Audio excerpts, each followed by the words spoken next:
नमस्कार पूरा दिन अपडेट सह मु राधा माधव आपको न्यूज 89 को स्वागत करछि। प्रथम नजर पकाइबा हेडलाइंस उपर। सरी आसुछि कोरोना वैक्सीन प्रतीक्षा अनुमोदन 10 दिन रे टीकाकरण आरंभ नै केंद्र स्वास्थ्य सचिवक सूचना। एपटे 8 तारिख सुधा राज्य में टीकादान केंद्र चिन्हट लगी निर्देश। प्रथम पर्यायर टीका पाइबे 3,38,000 स्वास्थ्यकर्मी।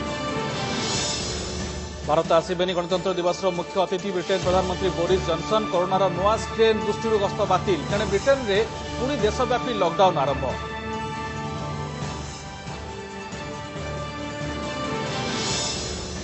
महांगा बीजेपी नेता हत्यार मुख्य अभियुक्त सह 4 गिरफ। डेमो देखाइला अभियुक्त हेले कारण कहूनी पुलिस। आईन मंत्री को बहिष्कार दाबी में गर्जिले बीजेपी और कांग्रेस। बैजयंत कहले धमक नहीं मुख्यमंत्री को पूर्व जणाई कुलमणि। नयगढ़ कुनिझी हत्या मामलें एसआईटी को झटका। अभियुक्त को नाबालक बोली पक्सो कोर्ट ग्रहण करने पर विवाद में अरुण आईनजीवी मत दंडित हो पार अधिकारी। बीजेपी कहला धरा पड़ा स्क्रिप्टेड ड्रामा। एवं एथर चिलिकार 12 लाख पक्षी गणना पर गत वर्ष अपेक्षा लक्ष्य अधिक बढ़ी सूचना। सेपटे देशर 5 राज्य में बर्ड फ्लू लक्षण पर चिलिका अंचल परीक्षा आसिला 400 सैंपल। ओयूटी कुकुड़ा नमूना भी सामिल। न्यूज 89 खबर अभियान आरंभ करने खबर देखिए विस्तृत भाव। आगामी 10 दिन भितर सारा देश में आरंभ हो पारे कोविड टीकाकरण। आज बड़ घोषणा करिसेंती केंद्र स्वास्थ्य सचिव। एथिपई समस्त प्रस्तुति शेष होईछि। सेपटे कोविड टीका कांध तल डेणारे दियाजिबो बोली जणा पड़िछि। एथिमे आसंता 8 तारिख सुधा टीकादान केंद्र चिन्हट करी समस्त प्रकार व्यवस्था करने राज्य स्वास्थ्य विभाग जिला प्रशासन गुड़ी चिठी लिखिछि। तेने कोविड टीका को नहीं लोकों मन में बारंबार आसुथिबा प्रश्न को नहीं एफएक्यू और तार उत्तर जारी करिछि केंद्र स्वास्थ्य मंत्रालय। अपेक्षार अंत खूब शीघ्र आरंभ हो कोरोना टीकाकरण। 10 दिन भितर कोविड वैक्सीनेशन आरंभ होबार संभावना रही। केंद्र स्वास्थ्य मंत्रालय पक्षरु आज एक प्रेस मीट रे एही सूचना दिया जायछि। पूर्वरु सबु राज्य रे सफलतार सह टीकाकरणर पूर्वाभ्यास करा जायतिला कि जिस भी दिन हम चाहेंगे EUA के 10 दिन के भीतर हम उसको EUA का अर्थ है इमरजेंसी यूज ऑथराइजेशन। ये बोलचाल की भाषा में शब्द प्रयुक्त होता है। सेपटे कोविड टीकाकरण नहीं लोकों को मन में रही अनेक प्रश्न। टीका नहीं द्वंद्व भी रही। बारंबार पचरा जाउतबा किछि प्रश्न बा एफएक्यू उपरे उत्तर रखिसेंती केंद्र सरकार। जेमिति कि प्रश्न 1 वैक्सीन विपद मुक्त कि एहा विपद मुक्त और गुणवत्ता भी रही। प्रश्न 2 वैक्सीन नेबा बाध्यतामूलक कि ना एहा बाध्यतामूलक नुहे स्वेच्छाकृत। प्रश्न 3 कोरोनारू आरोग्य होइतिबा व्यक्ति टीका नहीं पारिबे कि हां नहीं पारिबे। प्रश्न 4 कोविड आक्रांत बा कोविड संदिग्ध टीका नहीं पारिबे कि नहीं पारिबे किंतु 14 दिन परे। प्रश्न 5 बिना पंजीकरण रे टीका दिया जाई पारिबो कि ना टीकाकरण पाई पंजीकरण बाध्यतामूलक। प्रश्न 6 कोविड टीकार संभाव्य साइड इफेक्ट कौन अन्य टीका भली एथिरे भी सामान्य ज्वर होई पारे। प्रश्न 7 केते डोज आवश्यक एवं यहा मध्यरे व्यवधान केते रहिबा आवश्यक। मोट 2 डोज और 28 दिन व्यवधान आवश्यक। प्रश्न 8 केते दिन परे शरीर रे एंटीबॉडी सृष्टि हेबो। द्वितीय डोज नबार 2 सप्ताह परे एंटीबॉडी सृष्टि हेबो। कोविड टीका बाहुरे दियाजिबो बोली कहछंती परिवार कल्याण विभाग निर्देशक। जेतबेले भी टीका आसिले आमे ताको टीकाकरण करि परिबो किछ असुविधा नै। हमर क्लासिकल जोडा होउची डेल्टॉइड एरिया हमर जोटा कहउछु हातर upper arm outer aspect of upper arm जोडा हमर कांध बोली कहउछु डेणा। सेपटे टीकाकरण पाई राज्य सरकार संपूर्ण प्रस्तुत अछंती। प्रथम पर्यायर 3,28,000 स्वास्थ्यकर्मी को टीका दियाजिबो। आसंता 8 तारिख सुधा स्वास्थ्यकर्मी पाई उद्दिष्ट कोविड टीकादान केंद्र चिन्हट करने को जिलापाल और 5 महानगर निगमर कमिशनर को चिठी लिखिछंती स्वास्थ्य विभाग अतिरिक्त मुख्य शासन सचिव। एणे बीएमसी कर्तृपक्ष कहछंती भुवनेश्वर 18टी प्रमुख हॉस्पिटल और 26टी पीएचसी और सीएचसी टीकाकरण लागि चिन्हट होईछि। पाखापाखि 25 to 27 हजार लोकंकर आइडेंटिफिकेशन हेछि एंड तांकर तालिका भी प्रिपेयर हेछि एंड व्हेनेवर गवर्नमेंट तरफ रे किछि इंस्ट्रक्शन आसीबो तार इम्प्लीमेंटेशन करबा पई बीएमसी पूरा प्रिपेयर्ड अछि। आमे से सेशन साइट गुरी को परीक्षा ऑलरेडी आइडेंटिफाई करिछु 5 जणिया टीम मध्य गठन करूछु जेपरि भाबरे सरकार निर्देशनामा अछि सेही अनुसार पूरा कड़ाकड़ी भाबरे टीकाकरण व्यवस्था भद्रक जिल्ला रे मध्य कराछि। ब्यूरो इनपुट सह भद्रकରୁ पार्थसारथी नायक और भुवनेश्वर हरिर चांद रिपोर्ट ओटीवी। घरक आसवा आसंता साधारणतंत्र दिवस रे मुख्य अतिथि हेबेनी ब्रिटेन प्रधानमंत्री बोरिस जॉनसन कोरोनार नुआ स्ट्रेन दृष्टि निजे जॉनसन भारत गस्त बातिल करिसेंती एने से भारत प्रधानमंत्री नरेंद्र मोदी को भी जणाइछंती। भारत आसी पारु नथिबारु से दुखित बोली भी कहिसेंती जॉनसन। ब्रिटेन रे एबे कोरोनार नुआ स्ट्रेन व्यापुथिबारु गतकाली रातिरु पूरा देश रे पुणी लॉकडाउन घोषणा करा जायछि।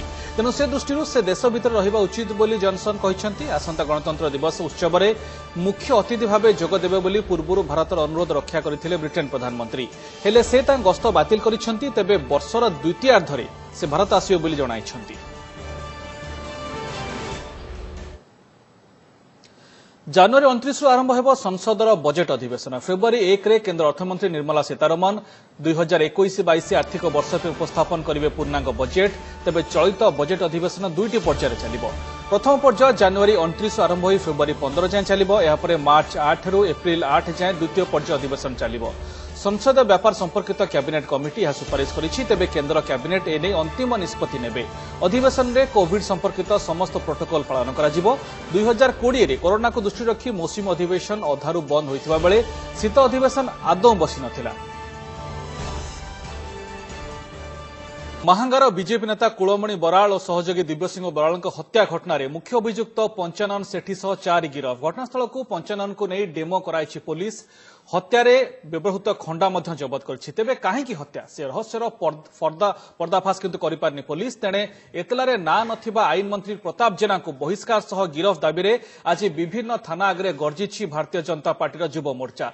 सेपरि युव और छात्र कांग्रेस भी अटाकिंग मूड को आसीछि। जवाब रे बीजेडी कहिछि राजनीतिकरण आଳରେ तदंत को बाट बणा करा न जाऊ। क्राइम प्लॉट रे मर्डर डेमो बुदारू जबत हैला खंडा। पुलिस आगरे हत्याकांडर रिक्रिएशन कला मुख्य अभियुक्त।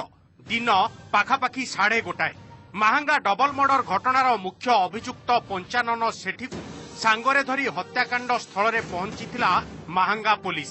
प्रथमे जंकोटी नृतंग मझी रास्तार मर्डर प्लेस रे पंचानन को गाड़ी ओह्लाई एक विद्युत खुंट पाखकु नेइथिला जेउठी नृशंस हत्या पूर्वरु मुख्य अभियुक्त प्रथमे तार काटी लाइट ऑफ करिथिबा कहिथिला। तापरे सेठु प्राय 1 किलोमीटर दूर जंकोटी केनाल बंध निकट एक बुदुबुदिका जंकलिया स्थान को हत्याकारी को निया जाइथिला जेउठी से लुचाई रखिथिला हत्यारे व्यवहृत खंडा ताकू भी जबत करिछि पुलिस। आपण देखुथिबे मुख्य अभियुक्त को निया जाउछि एवं ता पाखरु गोटे खंडा मध्य जबत करा जाइछि। से खंडा वर्तमान पुलिस हाथ रे अछि। ए खंडा सीज कराइछि। एपटे कटक ग्रामांचल एसपी देइथिले हत्याकारी संपर्क में विस्तृत सूचना कहिथिले मुख्य अभियुक्त जंकोटी गाँव पंचानन सेठी सह 4 जन को गिरफ करा जाइछि। अन्य माने हेले सेही जंकोटी गाँव अरविंद खटुआ और नृतंग गाँव क्षितीश आचार्य एवं ललित मोहन बराल। तेबे एमाने काहीकि और केउ कारण पाई बीजेपी नेता कुलमणि बराल और तांको सहयोगी दिव्य सिंह को निर्मम हत्या कले। राजनैतिक शत्रुता ना कहा इंगितरे घटाइले एभली जघन्य कांड। Investigation is going on. We will know you the further development. से नहीं किंतु सांबादिकों कौनसी प्रश्नर उत्तर देई नथिले एसपी कहिथिले तदंत चालू रहिछि परवर्ती समय रे अधिक सूचना देबे। ए केस रे जो मर्डर करबा पई जो वेपन यूज करिसंती से वेपन भी हमें स्वॉर्ड से भी सीज करिछु बैम्बू लाठी भी सीज करिछु 2टा मोटरसाइकिल और 4टी मोबाइल फोन्स एंड अन्य जिनसो हमें सीज करिछु। एणे महांगा डबल मर्डर घटना रे एफआईआर रे ना थिबा स्थानीय विधायक तथा आईन मंत्री प्रताप जेना इस्तफा और गिरफ दाबी रे लड़ई मुद्रा को ओह्लाइछंती विरोधी। पूर्व घोषणा मुताबक आज बीजेपी युव मोर्चा पक्षरु राज्यर विभिन्न थाना आगरे विक्षोभ करा जायछि। नयागढ़, केन्द्रापड़ा, ढेंकानाल, राउरकेला और संबलपुर ये चित्र। केउठी स्लोगान तो केउठी पुष्पपुतलिका दाह। तासह आसंता काली सबु एसपी ऑफिस और 8 रे डीजी ऑफिस घेराउ पाई भी स्थिर होइछि। सेपटे कटक रे सांबादिक सम्मेलन करी बीजेपी साधारण संपादक पृथ्वीराज हरिचंदन कहिसंती मंत्री प्रताप जेनाको सह एतलारे ना थिबा सबु अभियुक्तंकु गिरफ करा जाऊ। घटना रे पुलिस भी संपृक्त, तेणु स्थानीय एएसपी को भी बहिष्कार करा जाऊ। सेहीपरि राजधानी रे छात्र और युवा कांग्रेस पक्षरु आज मंत्री प्रताप जेनाको सरकारी बासभवन घेराऊ उद्यम बेले पुलिस सह सेमानंकर मुहामुही होइतिला। तेणे बीजेडी कहिछि घटनार राजनीतिकरण आଳରେ तदंतकु बाटमणा करा न जाऊ। दोषी जीए भी थांतु तांकु गिरफ करा जिवो। आरोपी मंत्री हिसाब रे तांकर ना एफआईआर रे चढ़ी से दृष्टिकोण मंत्री को बरखास्त करा जाऊ। नैतिकता दृष्टिकोण सेठाकर एडिशनल एसपी श्री जेना जी की अतीत से एसडीपीओ थिला बेले कुलमणि बाबू परिवार लोक मानू मिछ केस रे गिरफ करिकी थाना भितर माड मारिबा पर्यंत एवं तांकु बिजु जनता दल रे कहीं जॉइन करूना हो बोली तांकु थ्रेटनिंग दवा पर्यंत जाइतिले से भद्र व्यक्ति जनक सेठी एडिशनल एसपी अछन। प्रताप जेना जदि इस्तफा न देबे एवं तदंतर साहाय्य न करिवे इस्तफा न दे आगामी दिन राजरास्ता रे निया जलिबो एवं प्रत्येकटी पंचायत ब्लॉक रे प्रताप जेना को अंटामार करा जिवो। पाहंगारे जहा दुर्घटना घटी जहा अपराध हेछि से अपराध रो जीए भी अपराधी थाउ दोषी जीए भी थाउ आपण माने निश्चित भाव में देखिए दोषी उपरे दृढ़ दृढ़ कार्यानुष्ठान हम। आपण जदि तदंत को बाटबणा करने को राजनीतिकरण करेंगे आपण जेमते लोक हसाउछन्ते आगो को मध्ये सेमते लोक हसाबे। ब्यूरो इनपुट सह सालेपुर रु मनोज आचार्य और कटक रु देवाशीष महांती रिपोर्ट ओटीवी। सेपटे महांगर बीजेपी नेता कुलमणि बराल और सहयोगी दिव्यसिंह बराल हत्यार कड़ा निंदा कर बीजेडी हिंसा और राजनैतिक असहिष्णुतार सद्यतम उदाहरण बोली कहते बीजेपी राष्ट्रीय उपसभापति बैजयंत पंडा। एपरी हिंसा नुआ नुहे आगु पंचायत साधारण निर्वाचन समय भी अनेक बीजेपी नेता हत्या यह बंद होगा उचित। ओडिशा रे एभली स्थिति जारी रहिबा को दियाजिबो नाही। कुलमणि हत्यार एतलारे जो ना रही और जो संपृक्त अच्छा से जड़े राज्यर आईन मंत्री होइथांतु पछके समस्त को गिरफ करा जाऊ। तासह बैजयंत आहरी कहते सबुठु चिंताजनक कथा है मृत कुलमणि बीजेडी ठारू पाउथिबा धमक संपर्क में पूर्व पुलिस को अभियोग करथिले। सुरक्षा पाई मुख्यमंत्री को चिठी भी लिखिथिले तथापि तांको हत्या करागला। महांगरे प्रधानमंत्री आवास योजना रे हेउथिबा दुर्नीति जेउथिरे बृहत परिमाणर टंका बीजेडी नेता माने उठाइथिबा कही तार विरोध मध्य करथिले मृत कुलमणि। तेबे बैजयंत ए मंतव्य उपरे बीजेडी प्रतिक्रिया मिली पारि नाही।